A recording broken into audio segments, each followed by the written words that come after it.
La passerelle de Mazamet se gagne à la force de ses pas. Une petite marche en ascension et elle dévoile enfin sa silhouette métallique. Elle étend ses bras sur 140 mètres de long. Impressionnante. Je trouve que la construction, c'est quand même un fait technique assez remarquable. Oui. C'est un peu bizarre parce que ça bouge un peu.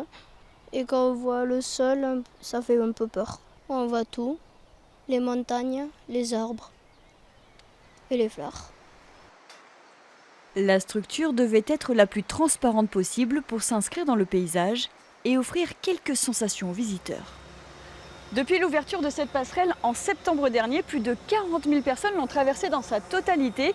Certaines ont préféré s'arrêter juste au début parce qu'elles ont été prises de vertige. Il faut dire que la vue est assez impressionnante. Juste en bas coule l'Arnette et elle se situe à 70 mètres plus bas.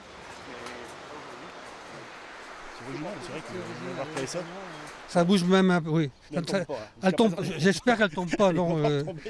Mais bon, c'est impressionnant. Je ne m'attendais pas à voir ça ici dans ce coin de région. À un moment donné, au milieu, on a le vide qui nous entoure et on a une pression qu'on ressent. Et donc, oui, effectivement, il faut prendre sur soi, quoi. Là, vous n'angoissez pas trop de revenir ? Si, mais bon, j'ai des copines et des copains là, qui sont sympas avec moi. Je vais donner la main, je fermerai les yeux, ça va aller.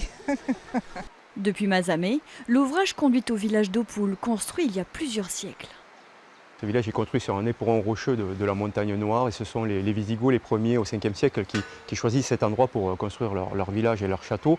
Par la suite, il devient un castrum médiéval à l'époque médiévale, donc avec des remparts et puis des tourelles et des places fortes. Et puis il sert aussi de refuge pour les communautés religieuses persécutées au 16e, 17e siècle entre les catholiques et les protestants. Aujourd'hui, Oppoul, c'est le berceau historique de la ville de Mazamet. C'est un petit hameau qui compte 9 habitants toute l'année. Certains jours, la passerelle de Mazamet, accessible gratuitement, ne se fond plus vraiment dans le paysage, devenant une guirlande multicolore de visiteurs.